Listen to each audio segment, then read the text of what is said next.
या मदनी सरकार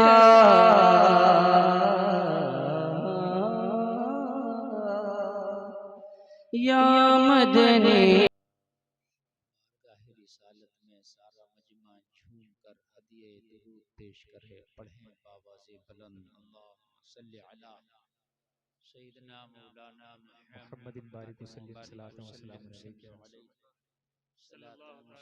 अलैहि या रसूलल्लाह सल्लल्लाहु अलैहि वसल्लम। जोर से बोलें सल्लल्लाहु अलैहि वसल्लम। सल्लल्लाहु अलैहि वसल्लम। हज़रात, ये आज का अज़ीमुश्शान प्रोग्राम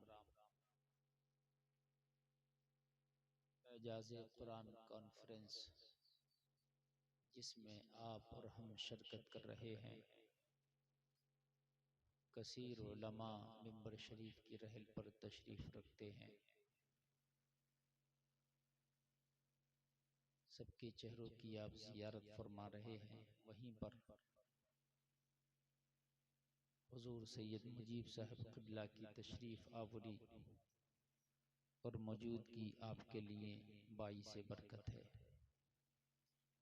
मेरे बाद भी आपको हुजूर पीर तरीक़त सैयद सलमान मियाँ साहब क़िबला का नायाब खिताब समात करना है, और जो मदऊ शुदा शोराए किराम हैं उनको भी यके बाद दीगरे आप समात करेंगे इंशाअल्लाह। बहुत अच्छी निज़ामत भाई साजिद रज़ा जगदीशपुरी से आप समात कर रहे हैं। क़ारी साजिद साहब माशाअल्लाह बड़े अच्छे अच्छे अशार से आपको नवाज रहे हैं। बहुत अच्छी निज़ामत करते हैं मौसूफ, और मुझे यहाँ बुलाने में इनका अहम किरदार रहा। मेरे राब्ते में क़ारी साजिद साहब भी रहे। हज़रात, ये महफिलें, ये जलसे अगर हम तवज्जो से सुने तो ये नजात का ज़रिया भी बन जाते हैं और हमारी इस्लाह का सबब भी बन जाते हैं। इसमें जलसों में उलमा भी तशरीफ़ लाते हैं और शयूख हज़रात भी तशरीफ़ लाते हैं। बस दिल को पत्थर बना के न बैठा करें, बज़्म में नरम मिट्टी की तरह बना के बैठा करें। किसी की गुफ्तगू सुने तो दिल पे असर कर जाए, और ये असर ऐसा असर होगा कि शायद आपकी जिंदगी का पहिया ही बदल जाएगा। क्या बात है, वाह वाह वाह। जो हम रातों दिन गुनाहों के पथ पर चल रहे हैं, शायद इस गुनाह के पथ को छोड़कर इहदिन सिरातल मुस्तकीम पर चलने लगे। और जिस दिन इहदिन सिरातल मुस्तकीम पर तेरी जिंदगी का पहिया पड़ गया, खुदा की कसम अल्लाह के इनाम की बारिश होना शुरू हो जाएगी। क्या बात है, वाह वाह वाह। समझ रहे हैं आप? कमी किसी चीज की नहीं है। आज पूरी दुनिया में तुम्हारी तादाद इतनी है कि तुमने शायद सोचा भी न था कि इतनी तादाद होगी। इतनी तादाद जितनी कलमा पढ़ने वालों की आज है, इतनी कभी न थी तारीख में। तुम्हारी तादाद मेरे नबी के ज़ाहिरी ज़माने में बमुश्किल 1.25 लाख, जो सहाबा थे जिन्होंने नबी का कलमा पढ़ा था। उसके बाद धीरे धीरे बड़ी आज इतनी है तकरीबन 1.25 अरब तुम्हारी तादाद है। लेकिन पूरी दुनिया में हम ज़लील और रुस्वा होकर रह गए। क्यों? वजह यह है कि अल्लाह के इनाम की बारिश नहीं हो रही। क्यों नहीं हो रही? इसलिए कि इहदिन सिरातल मुस्तकीम को हमने सही से पकड़ा नहीं है। अल्लाह के जब इनाम की बारिश होती है ना, तो इज्जतें मिलती। अल्लाह के इनाम की बारिश होती है ना, तो खुदा की कसम मैं खा के कहता हूँ, ज़माना तेरा कुछ नहीं बिगाड़ता है। अल्लाह वो पावर वाला है, वो पावर वाली जात है, उसके सामने सब फीके हैं, धरे के धरे रह जाते हैं। बहुत ये कहता है हजरत बड़े हालात खराब हैं, बड़े हालात, मैं भी मानता हूँ, लेकिन कहीं ना कहीं इन खराब हालात में हमारा ही हाथ है, हमारा ही हाथ। कि जो आज हालात हैं ये हालात पहले कभी न थे, इससे ज्यादा बुरे थे। कि मेरे नबी जब मक्का में तशरीफ लाए थे तो हालात अच्छे थे, बहुत बुरे थे। इतने बुरे हालात थे, इतने बुरे हालात थे कि कलमा पढ़ने वालों को मारा जाता था। इतने बुरे हालात थे, इतने बुरे हालात थे कि खुद मेरे नबी जब नमाज पढ़ते सजदे में जाते तो ऊंट की ओजड़ी मेरे नबी के ऊपर लाकर डाल दी जाती, मेरे नबी को दबा दिया जाता। ये हालात। और फिर सहाबा आते तो उस ऊंट की ओजड़ी को हटाते। खुद ये हाल था मक्का का कि जब ताइफ के बाजारों से मेरे नबी निकले तो इतना पत्थर मारा जाता, इतना पत्थर मारा जाता कि नबी की जूतियां नबी के खून से भर जाती। आप कह देते हो हालात खराब है, हालात खराब है। क्या तुम्हारे लिए जिब्रील फरिश्ता अपनी फौज को लेके आएगा? क्या तुम्हारे लिए इजराइल आएगा?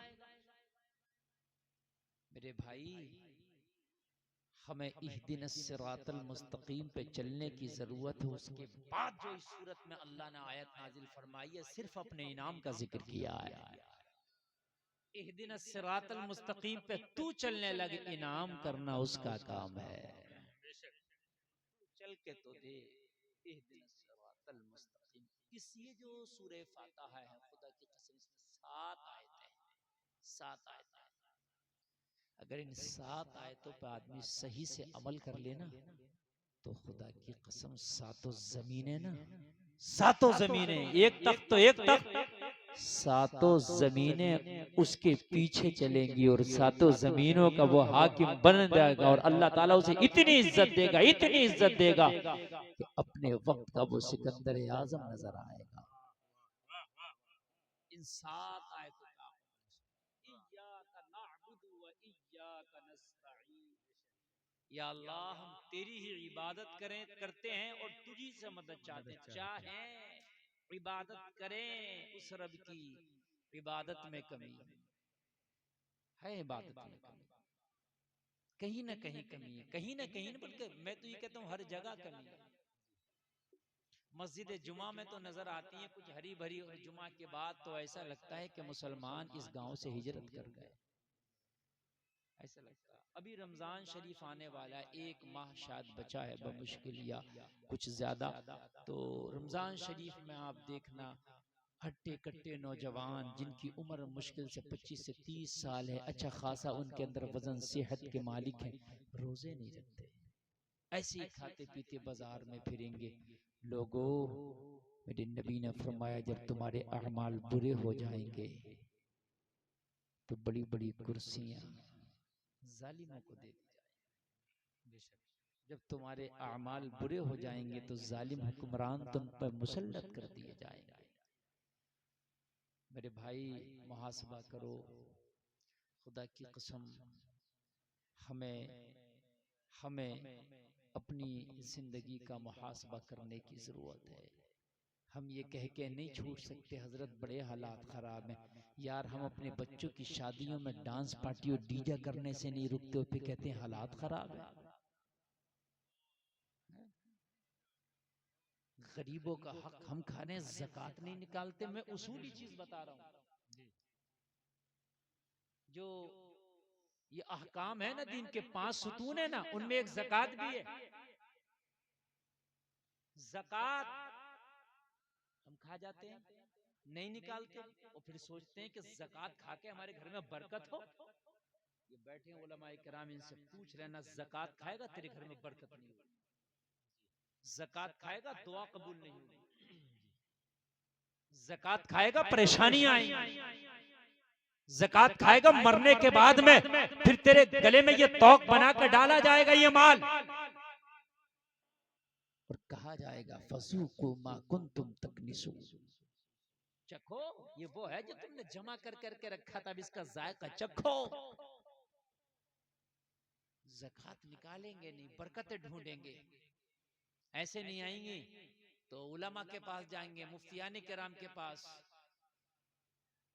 हजरत तावीज कर दो, दुआ कर दो। दुआ की बरकतें होती हैं, तावीज़ की बरकतें होती हैं, लेकिन बगैर ज़कात निकाले तो सोचेगा कि मेरी 11वीं कबूल हो जाए, मेरी 12वीं कबूल हो जाए, नहीं होंगे। 11वीं की देग बनाएगा तो बगैर ज़कात निकाल, समझिए आप। गौसे आदम जब दुनिया में नहीं आए तो इनके अब्बा एक सेब खा लें बहता हुआ, जब तक उनका पीछा ना छोड़ें, जब तक क्या सेब का मालिक उसको माफ ना कर दे। 12 साल तक बाग रखाया, देखभाल की कि मेरी सेब की माफी हो जाए। हजरात वो गौसे आदम कि तुम्हारे उन चावल के दानों को कबूल करेगा कि जो ज़कात नहीं निकाली हो। और दुआएं हो रही हैं पूरी दुनिया में, ये उलमा गवाह हैं, मैं भी करता हूँ, आप भी करते हैं, शायद हर जगह हो रही है। अल्लाह आज फिलिस्तीन को फिर से किसी सुल्तान सलाहुद्दीन अय्यूबी की जरूरत है, भेज दे। नहीं हो रही है दुआएं, लेकिन आता क्यों नहीं? कई लोगों ने ये सवाल मुझसे किया, हजरत ये सुल्तान सलाहुद्दीन अय्यूबी की दुआएं हो रही हैं, आता क्यों नहीं? कोई मूसा बिन नसीर आता क्यों नहीं? कोई तारिक बिन ज़ियाद आता क्यों नहीं? कोई मोहम्मद खां सानी फातिह कुस्तुनतुनिया आता क्यों नहीं? कोई मोहम्मद बिन कासिम आता क्यों नहीं? बात तो सही है, इतनी दुआएं हो रही है, आता क्यों नहीं? जलसे में आने वालों आ जाता। लेकिन मोहम्मद बिन कासिम हर कोख से पैदा नहीं होता, तारिक बिन ज़ियाद हर कोख से पैदा नहीं होता, नहीं होता।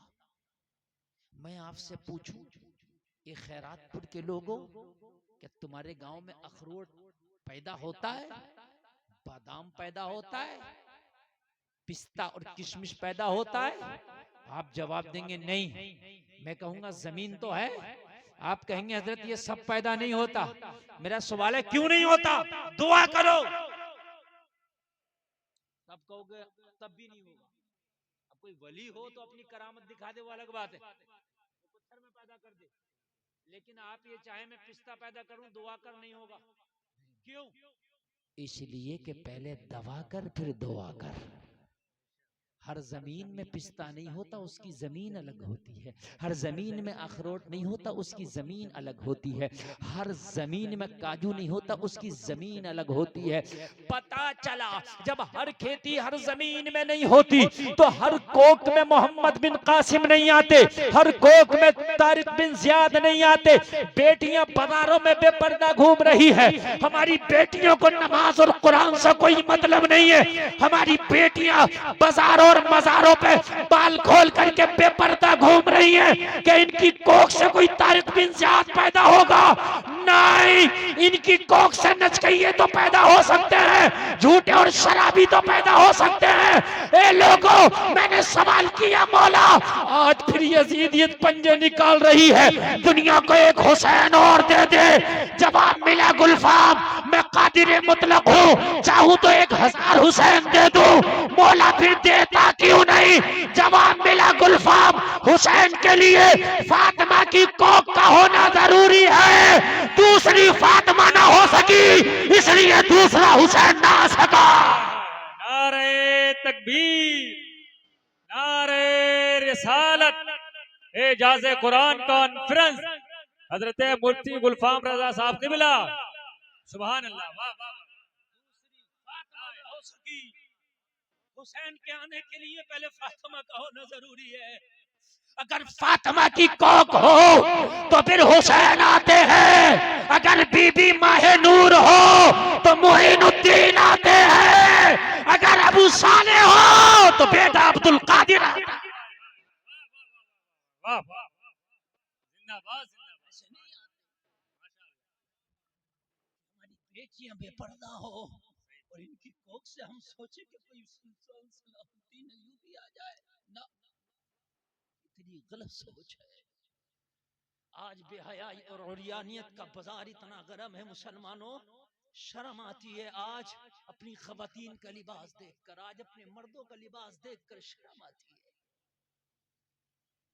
कि तुम्हारे नबी ने तुम्हें कपड़ा पहनने का तरीका ना बताया था? पूरी दुनिया में कोई ऐसा कायद नहीं कोई ऐसा जो है पूरी दुनिया के अंदर किसी मजहब का पेशवा नहीं है, मैं गारंटी के साथ कहता हूं कि जिसने जिंदगी के हर हर लम्हा और जिंदगी का हर जीने का तरीका तुम्हें दे दिया हो, कोई ऐसा पेशवा है ही नहीं। ले आओ जाओ। तेरे नबी ने लेके टोपी ओढ़ने से जूता पहनने तक का तरीका बताया। जूता कैसे पहनेंगे हैं, पैजामा कैसे पहनेंगे, खाना कैसे खाएंगे, पानी कैसे पिएंगे, कैसे चलेंगे, कैसे बैठेंगे, कैसे उठेंगे, बात कैसे करेंगे, नजर कैसे रखेंगे, सोना कैसे है, जागना कैसे है, तिजारत कैसे करना, इबादत कैसे करना, जिंदगी के हर महाज पर तेरे नबी ने काम किया है। तो जंगली लोग हैं, जंगली लोगों को कुछ नहीं पता, जो जंगलों में रहते हैं उन्हें कुछ पता ही नहीं, तो वो जो चाहे पहन ले या ना पहने, वो तो जंगली है।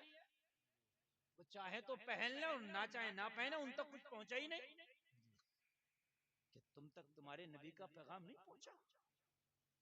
पूछो इन उलमा से, तेरे नबी ने के कपड़ा पहनने का तरीका ना बताया? मर्दों का अलग, औरतों का अलग। अरे तेरा नबी तो वो है, जिंदगी तो जिंदगी, मरने के बाद भी तेरे नबी ने कफन का तरीका बता दिया।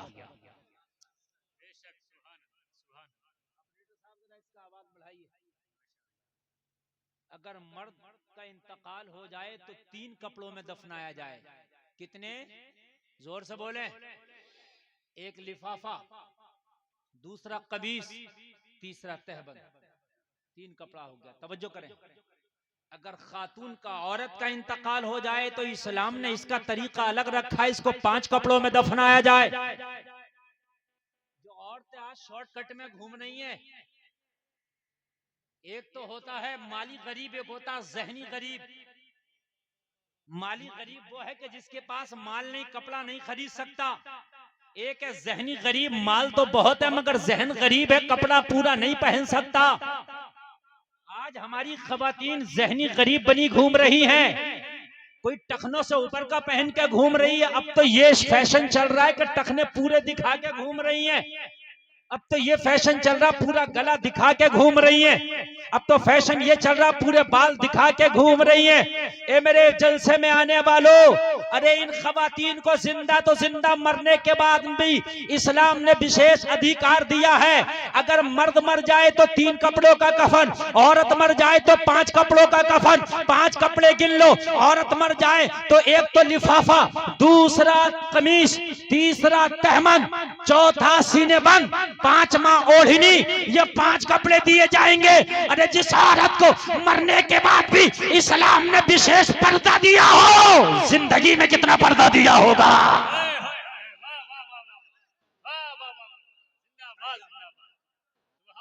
जिंदगी में कितना पर्दा दिया होगा। जरा गौर करें, भाई को शर्म नहीं आती, बगैरत बाप को शर्म नहीं आती। बेटी बेपर्दा घूम रही है, कॉलेजों में बच्चियां पढ़ रही हैं, बहुत खुश है, बहुत खुश है। मैं तालीम का मुखालिफ नहीं हूँ, मैं इंग्लिश का मुखालिफ नहीं हूँ। इंग्लिश पढ़ाओ, खूब पढ़ाओ। मैं तो कहता हूँ डॉक्टर, मास्टर, इंजीनियर बनाओ अपने बच्चों को, लेकिन कान खोल के सुन लो, अपनी बेटियों को कॉलेज में पढ़ाने से पहले जायजा ले लो।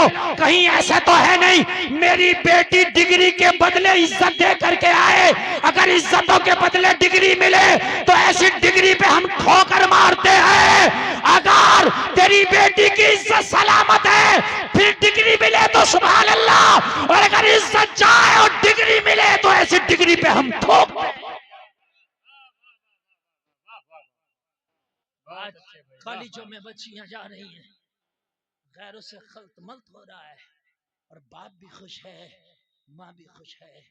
मुसलमानों, आज अफसोस होता है यार, दूसरी कौमें अगर उल्टे सीधे कपड़े पहने तो मुझे कोई मसला नहीं है, इसलिए कि उनके पेशवाओं ने शायद उन्हें बताया नहीं होगा।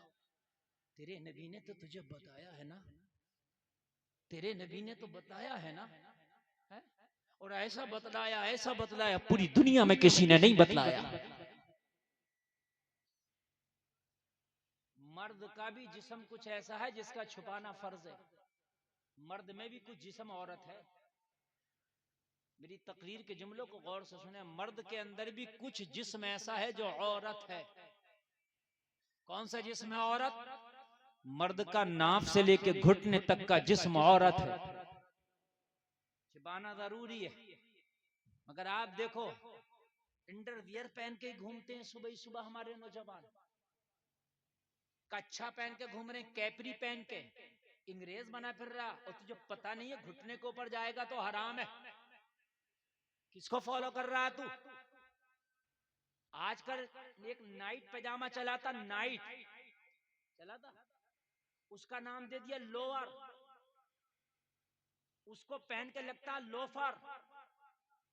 बड़ा खतरनाक पैजामा ये, हकीकत बता रहा हूं, इसका कपड़ा अजीब सा होता है, जिस्म की नशो नमा है पूरी जाहिर होती है, उस जगह का जिस्म भी आया होता है कि जिसका छिपाना फर्ज था। ये लोवर बड़ी खतरनाक है, ये रात को पहनने की थी, दिन भर पहन के घूम रहा है इसको, माँ बहनों के सामने भी, बेटियों के सामने भी। और लोगों कान खोल करके सुन, तेरे नबी ने लिबास ऐसा दिया है जिस लिबास के अंदर मुकम्मल मुकम्मल सतरपोशी होती है, मुकम्मल मुकम्मल तेरा जिस्म छिप जाता है। अगर तू सुन्नत छोड़ के दुनिया के पीछे भागेगा तो कान खोल के सुन ले, बेहयाई के अलावा कोई दूसरी चीज तेरे पास नहीं आई। नौजवान ऐसी पैंट पहन के घूम रहे हैं, बाखुदा उस पैंट के बारे में बताते हुए भी शर्म आती है। ये नाफ से नीचे का हिस्सा छिपाना फर्ज है, नाफ से नीचे का पूरा गोलाई के साथ, साइड में हो या पीछे का हो या नाफ से नीचे का जो भी हो, पूरा गोलाई के साथ। लेकिन आजकल कुछ ऐसी पैंटें नौजवान पहन रहे हैं कि जब वो अगर मस्जिद में जाकर रुकू भी करने लगे ना, तो उनका पीछे का हिस्सा जो कमर का है मुकम्मल नजर आता है, जो हराम है मेरे भाई, हराम है। नमाज में ऐसी पहन रहे हैं। खुदारा यार, अल्लाह के लिए होश के नाखून लो, तुम कहाँ गए? ये अंग्रेजों ने तुमको अपनी तरीके दे दिए और तुम अंग्रेजों के पीछे भागने लगे। इसमें सुकून नहीं है, न इस पहनावे में सुकून है, न इस कल्चर में सुकून है। अगर सुकून है तो मुस्तफा के कल्चर में सुकून है। जितना सुकून मुस्तफा के तरीके में, इतना सुकून है ही नहीं, है ही नहीं इतना सुकून। आप कहीं भी चले जाइए, मेरे नबी ने तहबंद पसंद फरमाया, तहबंद पहनते थे, तहबंद पैजामे को मेरे नबी ने पसंद फरमाया, पहना नहीं लेकिन पसंद फरमाया कि इससे सतरपोशी अच्छी होती है। बात समझ में आ रही है कि नहीं आती? ये था तुम्हारा सुन्नती लिबास। अब हम पैंट पहनने मना नहीं कर रहे, चलो उलमा ने जायज करार दे दी, मगर पैंट ऐसी तो हो, सलीके की तो हो, कम से कम ऐसी तो हो कि जिसमें जिस्म तुम्हारा जाहिर ना हो। खवातीन फिर ऐसी पैंटें लाई, उनके क्या क्या नाम है, अल्लाह फजल फरमाए, ट्राउजर प्लाउजर फलाना ढमकाना, ये वो सब इतनी खतरनाक हैं कि अंग्रेज भी देखता होगा तो सोचता होगा मैं तो यार इनको पहन करके दे दिया, इन्होंने तो ऐसी इसके लकीर के फकीर बने, मैंने तो कभी पहन के इन्हें बता दिया, ये तो छोड़ते ही नहीं।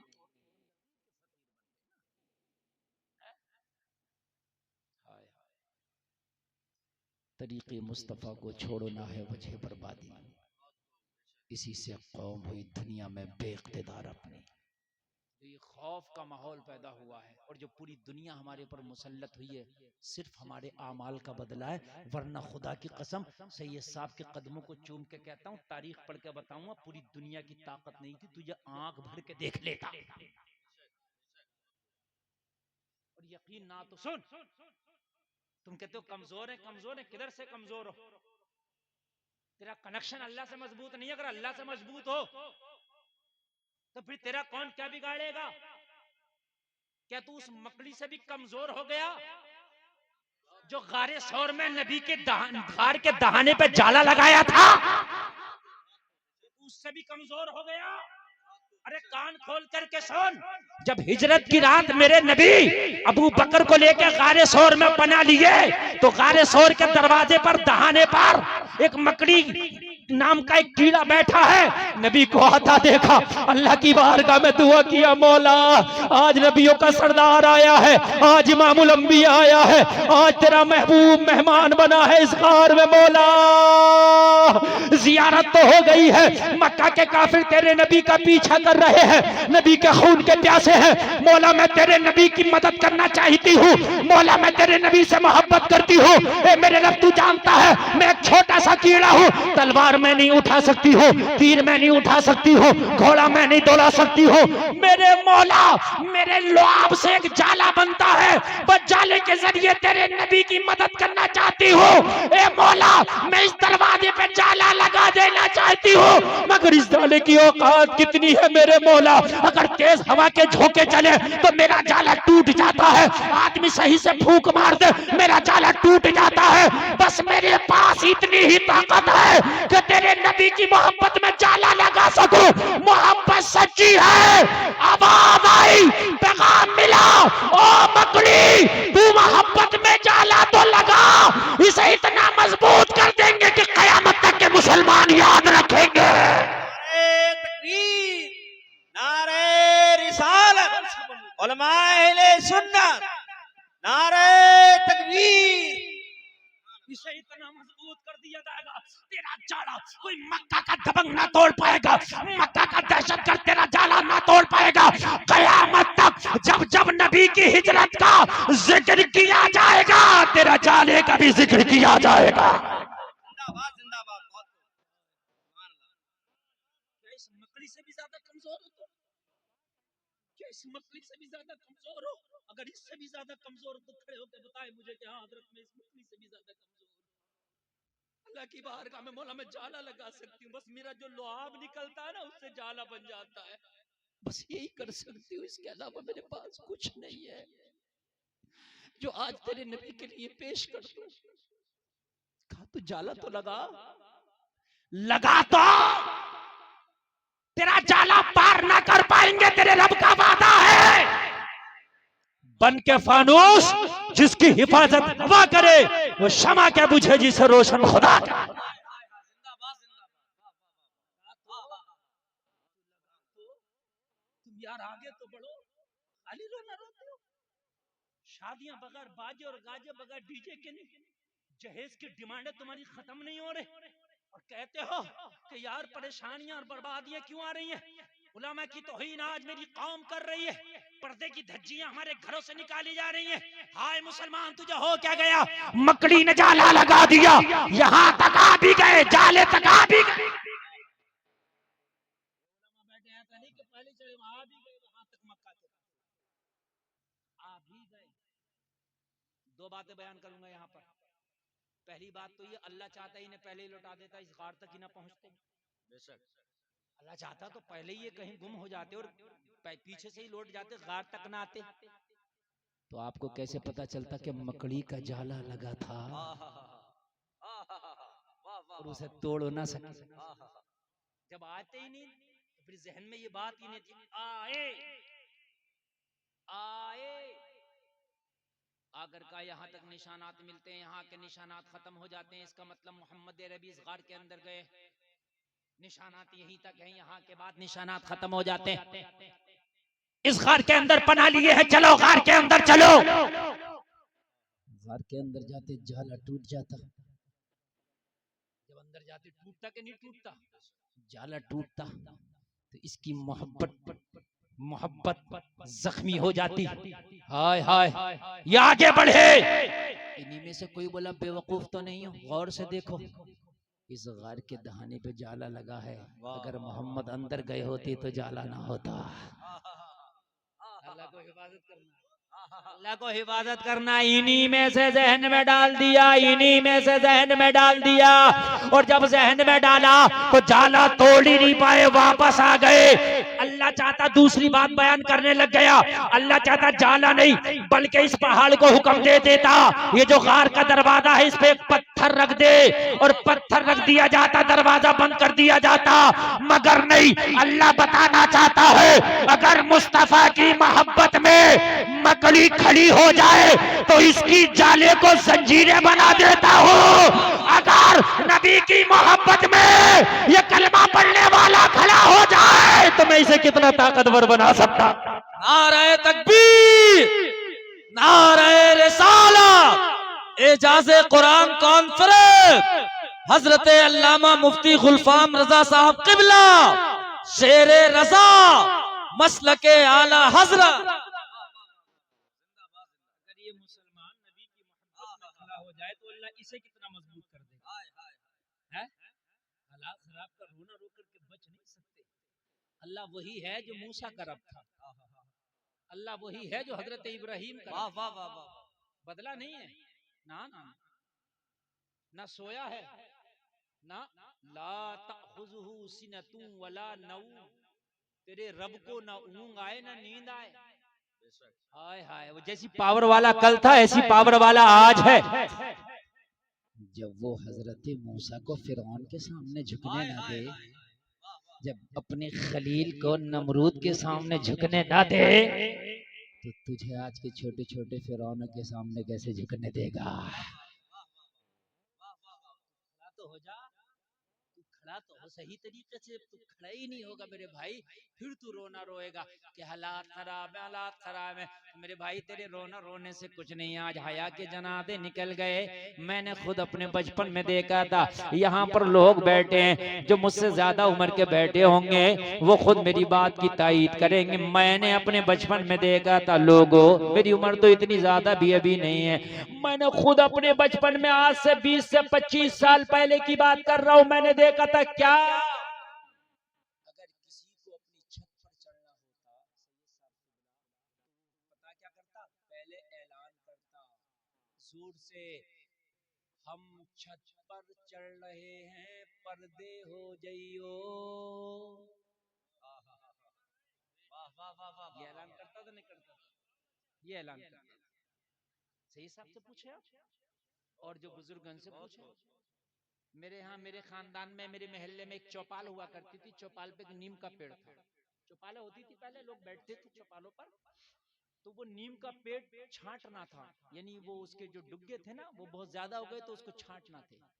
तो कहा कौन चढ़ेगा कौन चढ़ेगा, तो पहले कहा फला चढ़ेगा। तो चढ़ने से पहले तकरीबन 10 मिनट ऐलान हुए थे, सारी मोहल्ले की खवातीनें पर्दे में हो जाना, हम नीम छांटने के लिए ऊपर चढ़ रहे हैं। आज लगाता कोई ऐलान के पर्दे हो जाइए हम चढ़ रहे हैं ऊपर, हैं? क्यों लगाएगा?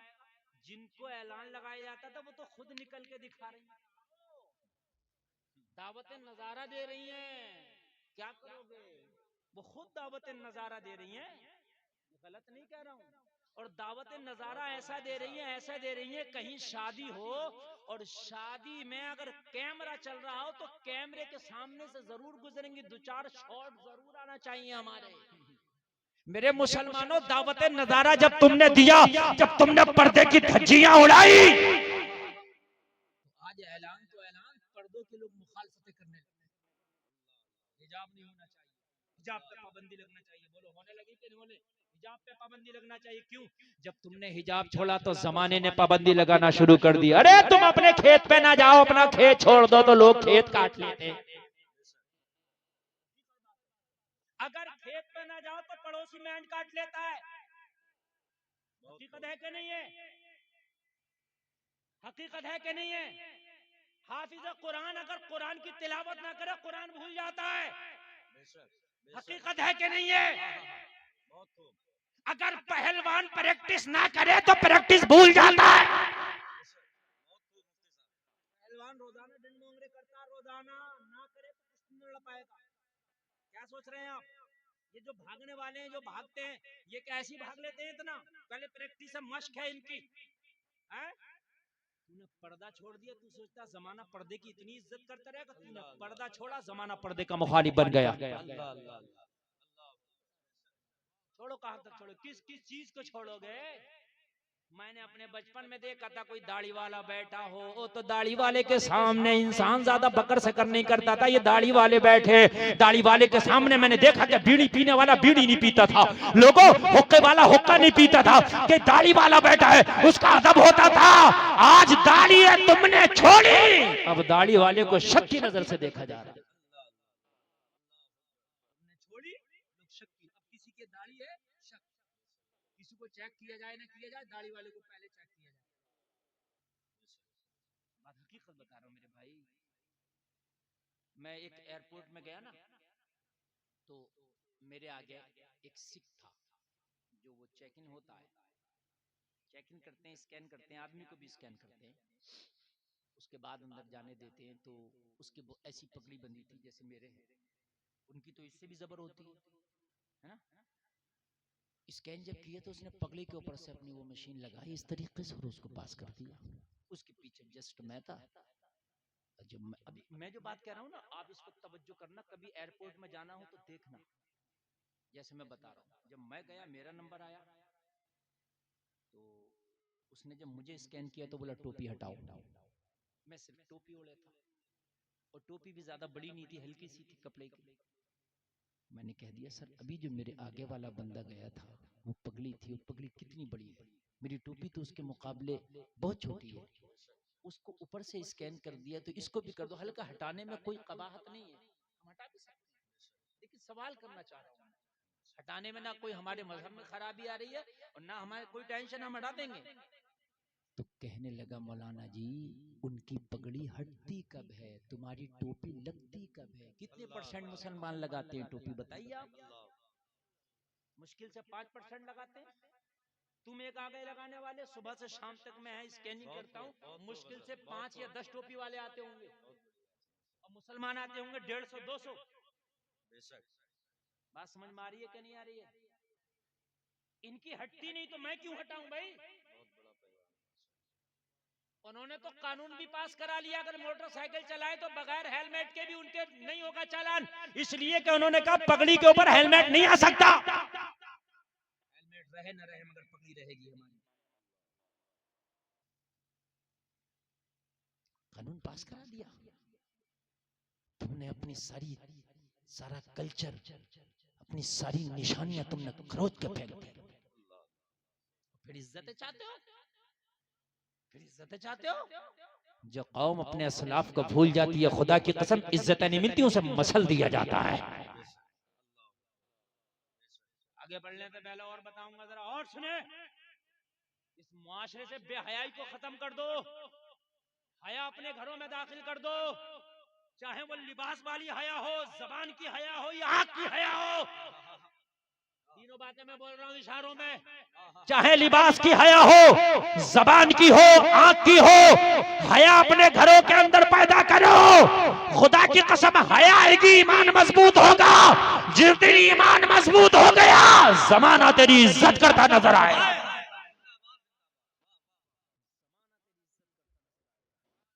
लिबास में हया, हमारे लिबास में भी हया नहीं।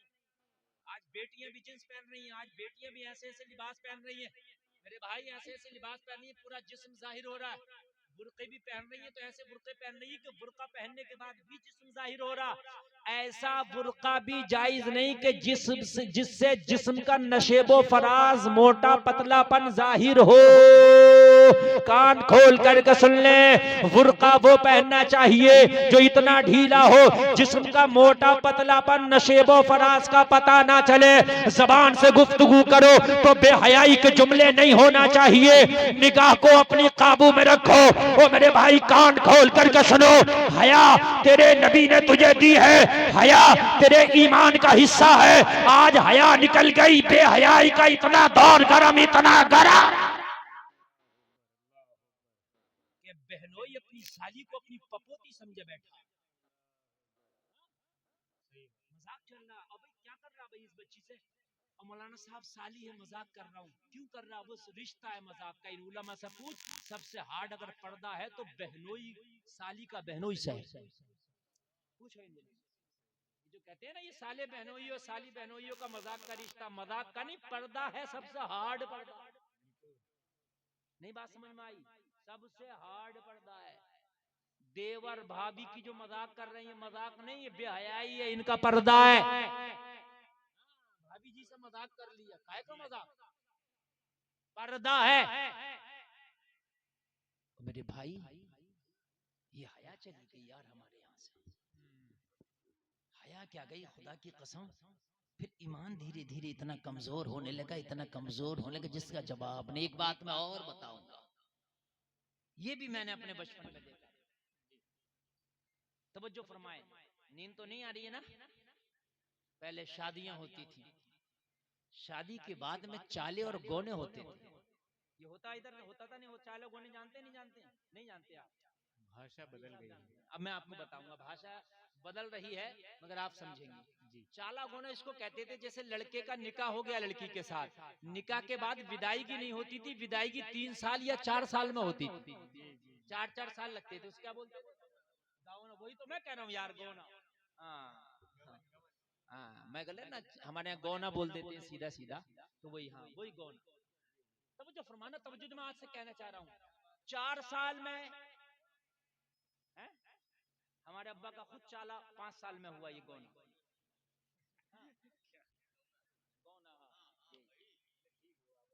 ये ऐसा होता था, नहीं होता था। मगर अब जो मैं मेन बात कहना चाह रहा हूं वो सुनना, जो मैं मेन बात कहना चाह रहा हूं, अब जो मेन बात कहना चाह रहा हूं, ये हुजूर सैयद साहब किबला और सारे लोग जिनकी उम्र 40 से 50 साल या उससे ऊपर गवाह होंगे, निकाह हो गया, इन उलमा से पूछो, निकाह के बाद में मर्द और औरत का इतना करीबी रिश्ता हो गया कि बाप की भी बात नहीं मानेगी, अब शौहर की मानेगी, इसलिए कि दुनिया में सबसे ज्यादा हक अगर किसी का है तो शौहर का है। भाई तेरा गौना, ये तेरा रस्म रिवाज है, शरीयत में इसका कोई दखल नहीं, ये तुम्हारा रस्म है।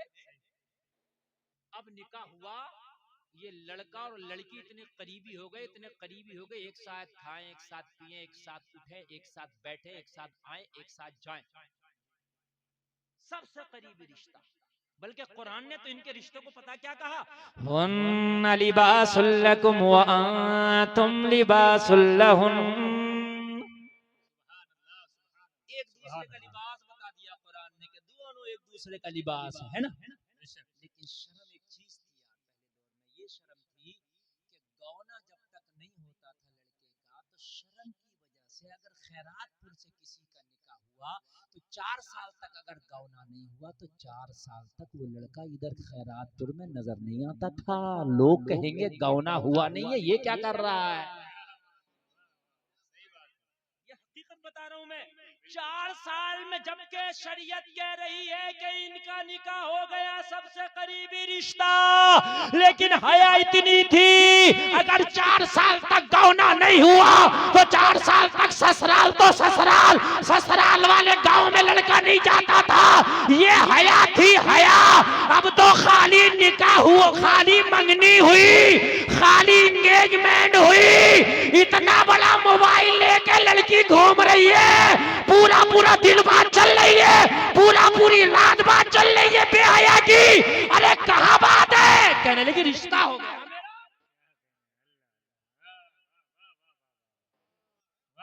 रिश्ता हो गया। और ये मोबाइल मालूम है मौलाना जी कहां से आया, मेरी ससुराल वालों ने दिया है। और मेरी बहन तुझे पता है कि तेरा रिश्ता हो गया तो ये निकाह भी हो जाए, हमने तो रिश्ते टूटते भी देखे हैं, हमने तो मंगनियां भी टूटती देखी हैं, हमने तो बारातें भी वापस आती देखी हैं। रिश्ते की औकात क्या है, तेरी मंगनी की औकात क्या है। ए मेरे भाइयों कान खोल के सुनो, इस अंग्रेज ने तुमसे हया निकलवा दी, आज हया तुम्हारे घरों से क्या निकली, बेहयाई तुम्हारे घरों में आई तो आज ईमान से कोसों दूर हो गए हो। और लोगों कान खोल करके सुनो, हया ईमान का जेवर है, हया पैदा करो अपने छोटे छोटे बच्चों को सिखाओ, नबी की सुन्नत सिखाओ। खुदा की कसम ये जवान भी हो जाए तो नबी की सुन्नत पे अमल करते नजर आए।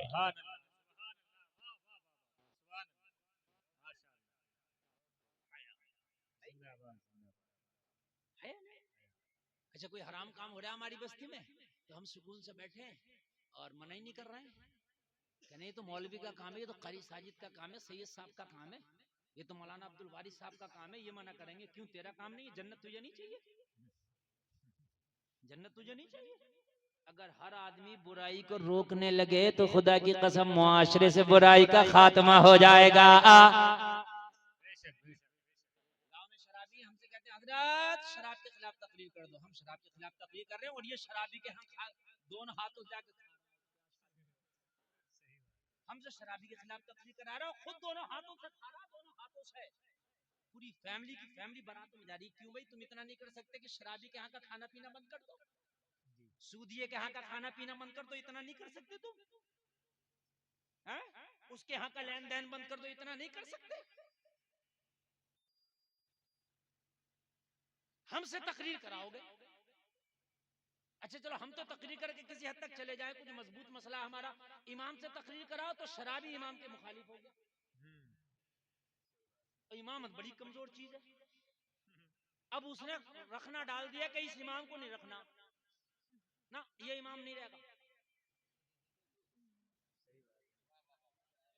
तो अब गांव के लोगों ने कभी क्यों नहीं रखा, कहा यार इन्होंने शराब के खिलाफ तकरीर करी है। तो ये नहीं कहते हैं कि सही तो की है, पता क्या कहते हैं, मौली साहब तुम्हें भी क्या जरूरत पड़ी थी शराब के खिलाफ बोलने की। सही कह रहे समझ रहे हैं आप?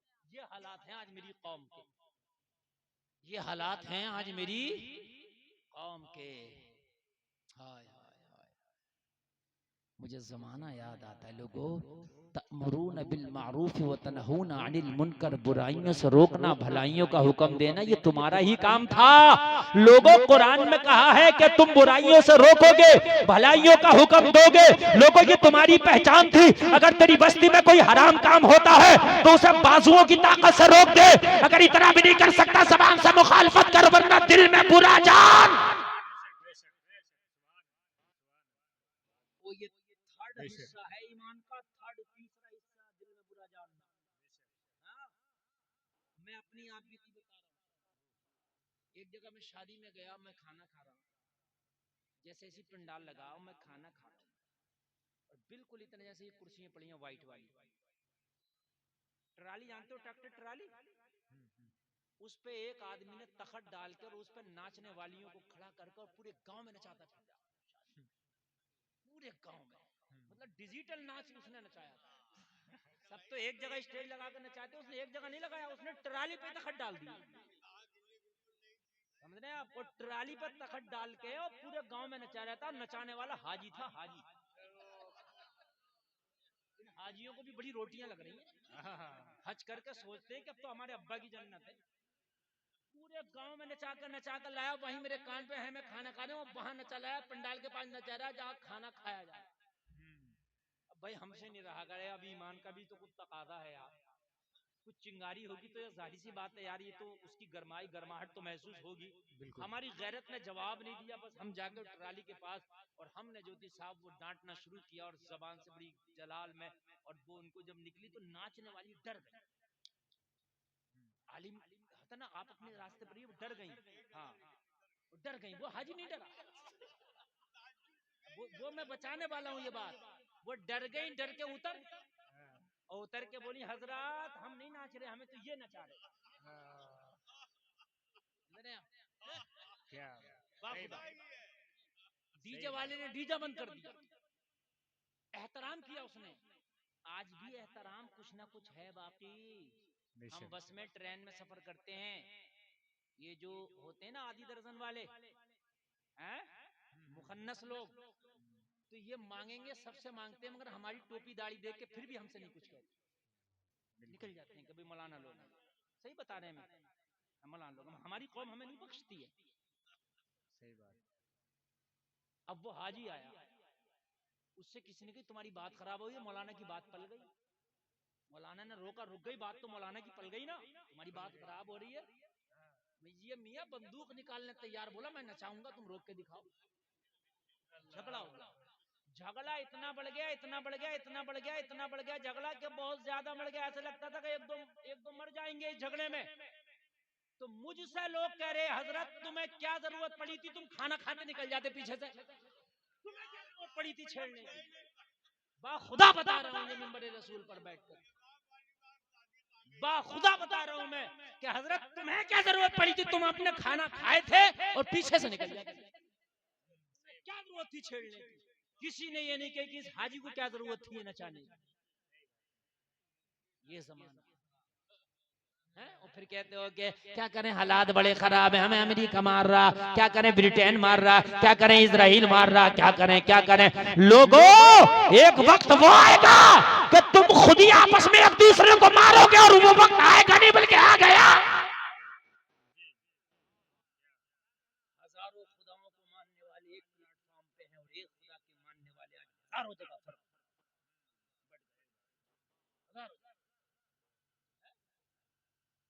अल्लाह ने कुरान में कहा वातसिमु बिहब्लिल्लाहि जमीअन वला तफर्रकू। कुरान में एक जगह नहीं कहा अल्लाह ने बटो मत, कई जगह कहा है। मानते कहां इस चीज को। हाय हाय, ये दिल की आवाज है जो मैं बोल रहा हूं मेरे भाई। खुदा के लिए आज इस जलसे से जाना, पूरी दुनिया की तुमने गारंटी नहीं ली है, मगर अपने घर के मुख्यमंत्री हो। मैं पूरी दुनिया की बात नहीं कर रहा, अपने घर के मुख्यमंत्री हो। तेरा बच्चा तेरी बच्ची क्या कर रही है, मुकम्मल कड़ी नजर रख, और तेरी बीवी क्या कर रही है, कड़ी नजर रख। अपना भी जिंदगी का मुहासबा कर। अरे पूरी दुनिया को सुधार ना सुधार, अपने घर का माहौल सुधार दे, इसी के सदके में तू जन्नत का हकदार हो जाएगा। नारे तकबीर, नारे रिसालत, एजाज़े कुरान कॉन्फ्रेंस, फैजान गौसे आजम, नारे तकबीर, नारे रिसालत, जश्न दस्तारे हिफ्ज़ कुरान। सुभान अल्लाह, माशाअल्लाह, वाह। अपने घरों का मुहासबा करो। तेरा बच्चा तेरी बच्ची अगर कोई वो चीज है तुम्हारे बच्चों पे कि जो तुमने नहीं खरीद के दी, पूछो कहां से आई, कहां से आई पूछो। तुमने नहीं लेके दिया बच्चों पे आई कहां से। बात समझ में आ रही है कि नहीं आ रही है? मालूम करो बच्चे कहां जा रहे हैं, किस टाइम आ रहे हैं, मालूम करो। तुम्हारी जिम्मेदारी बनती है। भाई अगर अपनी बहन की हिफाजत कर ले तो बहुत बड़ी बात हो जाएगी, समझ रहे हैं आप? हाँ। शौहर अपनी बीवी की हिफाजत कर ले जाए तो बहुत बड़ी बात हो जाएगी। शरीयत के बहुत बड़े इमाम है इमाम मालिक, उनकी बारगाह में खातून आई आके बैठी, कहने लगी हुजूर मसला मालूम करना। इमाम मालिक ने फरमाया खातून चादर की आड़ में बैठ जाओ, मैं मर्दों से फारिग होकर तुम्हारा मसला बताऊंगा। जलसे में आने वालों जरा गौर करो, जरा गौर करो। एक हमारे घर की भी खवातीन है जो बाजारों में ऐसे घूमती हैं, ऐसे घूमती हैं, ऐसा लगता है जैसे इन पर इस्लाम ने कोई पाबंदी ही आयद ना की हो। ये जलसे में आने वालों, वो खातून एक कोने में बैठ गए। शरीयत का इतना बड़ा इमाम इमाम मालिक जब मर्दों से फारिग हुए, आवाज दिया ओ खातून अपना मसला बयान कर।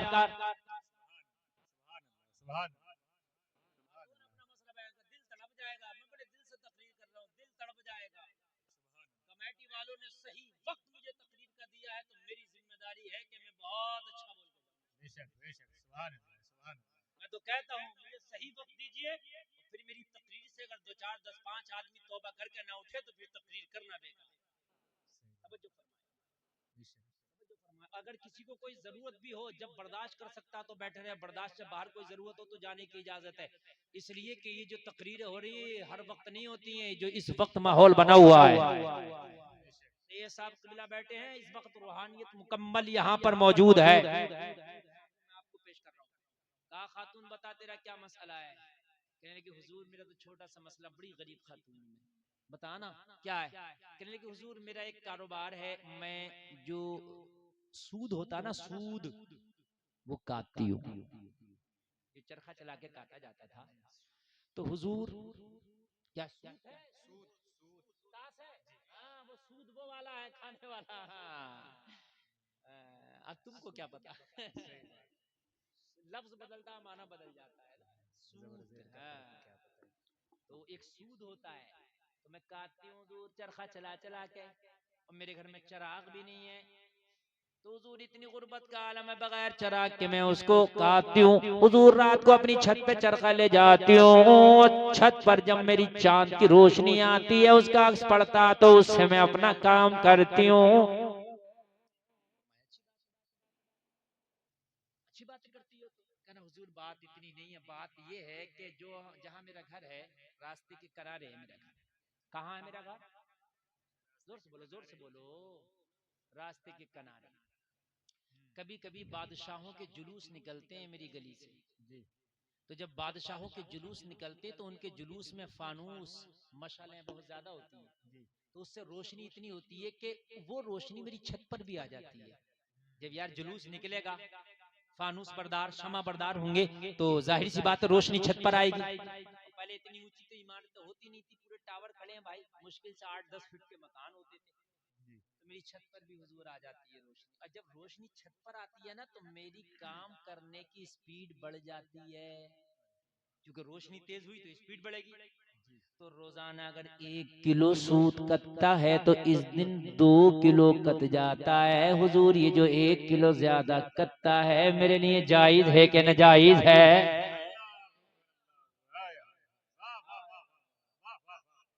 तवज्जो फरमाए मेरे भाई, जरा तवज्जो फरमाए जरा।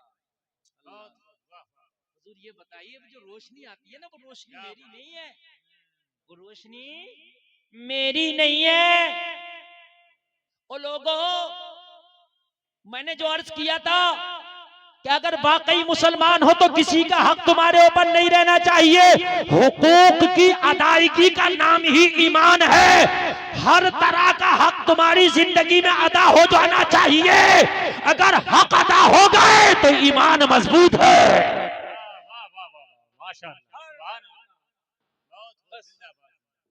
हुकूक की अदायगी का नाम ही ईमान है।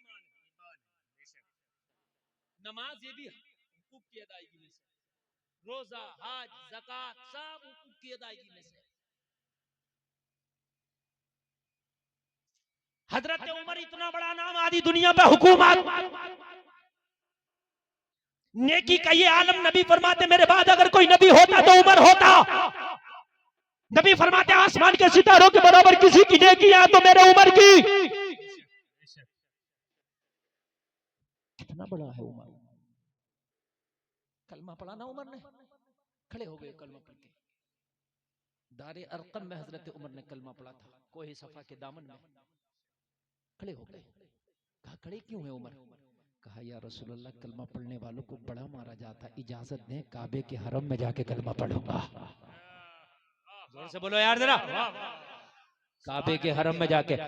सबने कहा अभी कमजोर है उमर, कुल 40 लोग हैं कलमा पढ़ने वाले, अभी बैकग्राउंड कमजोर है। कहा पढ़ने दो, जाने दो। उमर ने काबे के हरम में कलमा पढ़ा और ऐलान करके कलमा पढ़ा, ओ मक्का के दबंगो, ओ मक्का के दहशतगर्दो, मैंने सुना है कलमा पढ़ने वालों को पत्थरों से मारा जाता है, मैंने सुना है कलमा पढ़ने वालों को उमैया के घोड़े से मारा जाता है। देखो आज खत्ताब के बेटे उमर ने कलमा पढ़ लिया है, आओ मुझे रोको, मगर मुझे रोकने से पहले अपने बच्चों से कह के आना, अपने आप को आज के बाद यतीम समझना, मुकाबला उमर से है।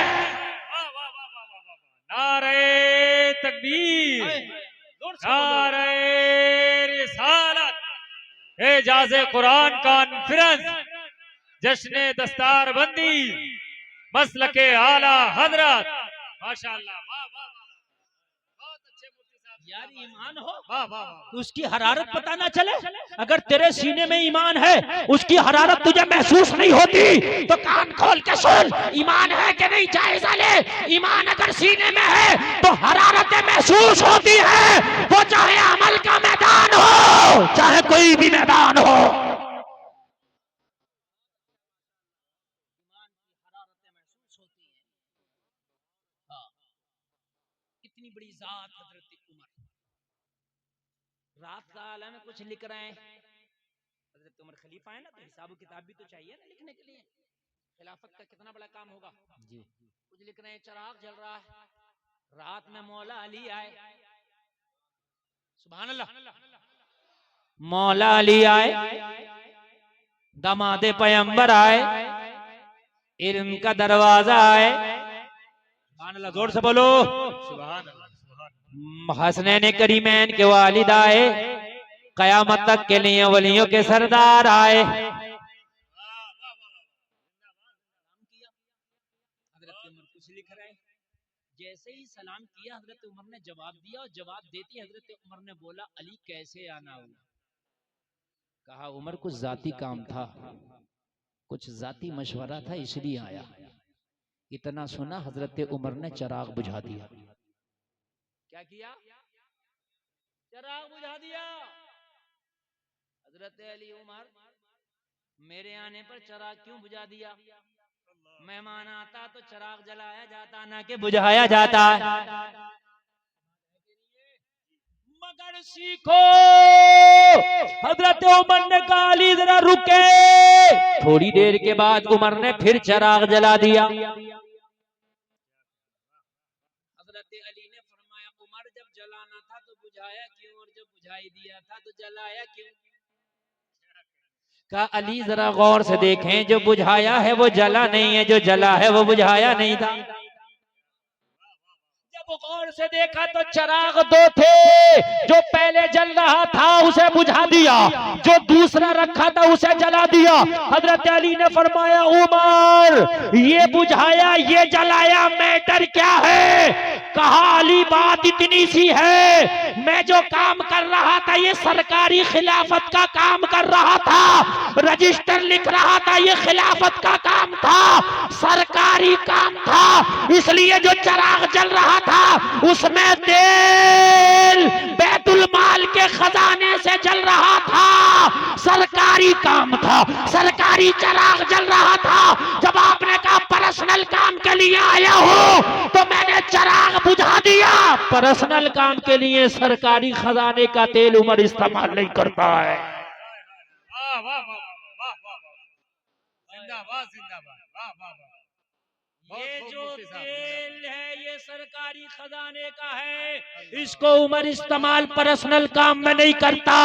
मैंने जो दूसरा चिराग जलाया है अली, इसमें मेरे जाती पैसे का तेल है। जब तक मेरा तुम्हारा पर्सनल काम चलता रहेगा, जाती चिराग जलता रहेगा। ये है तुम्हारी शान। लोगों हुकूक को पहचानो, अगर हक को ना पहचान सके कर सके तो खुदा की कसम ना दुआएं कबूल है ना नमाजें कबूल। ये बेसिक बातें मैं आपको बता रहा हूँ। काबे में चले जाओ, लोगों का हक मार कर दुआएं करो, दुआएं कबूल नहीं होंगी, इसलिए कि हुकूकुल इबाद है। अगर हजारों हज करके मर गया और लोगों का कर्जा लेके गया तो खुदा की कसम अल्लाह भी तेरी माफी नहीं फरमाएगा जब तक कि उनका कर्जा ना दे दे।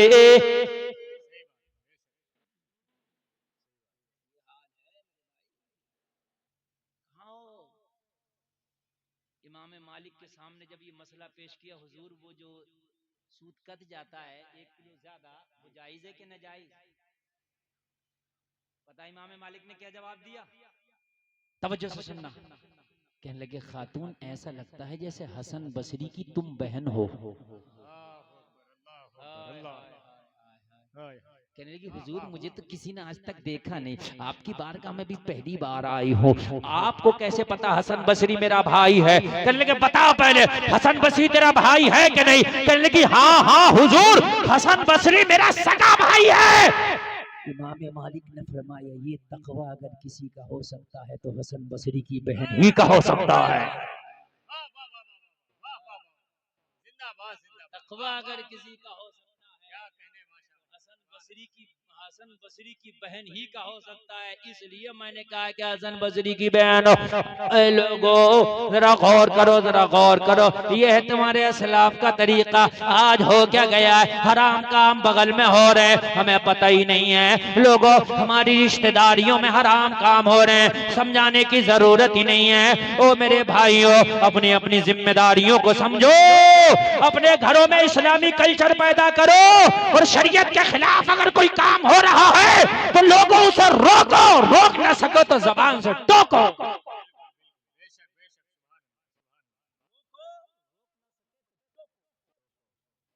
नींद तो नहीं आ रही ना? और बोल दूं 5-10 मिनट? रोको, रोक ना सको तो टोको, ये जिम्मेदारी है आपकी। बहुत बड़े बुजुर्ग हैं, नाम है बायजीद बुस्तामी, सुभान अल्लाह, बहुत बड़े सुभान।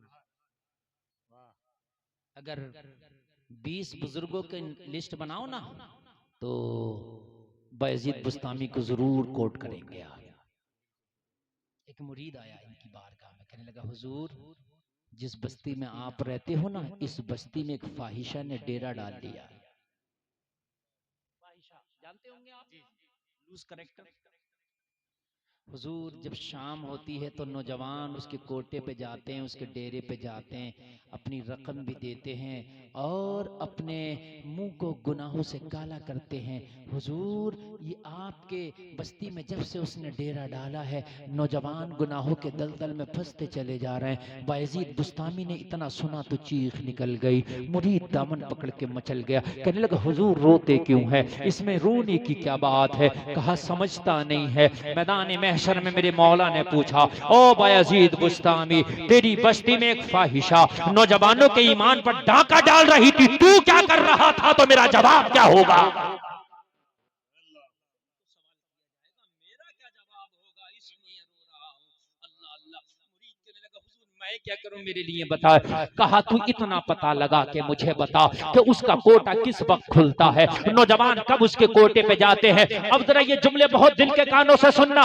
मुरीद आया, आके कहने लगा हुजूर जब मगरिब की अजान होती है, इधर नमाजी मस्जिदों का रुख करते हैं, उधर उधर हबश के पुजारी उधर नफ्स पर उसके कोटे की नियत करके और उसका रुख करते हैं। हुजूर जब शाम होती है, रात अपनी तारीख चादर को तान लेती है, तो उसके जिस्म का बाजार गर्म होता है, उसके गुनाहों की मंडी लगती है। नौजवान जाके वहां मुंह काला करते हैं। वो लोगों जरा गौर कर,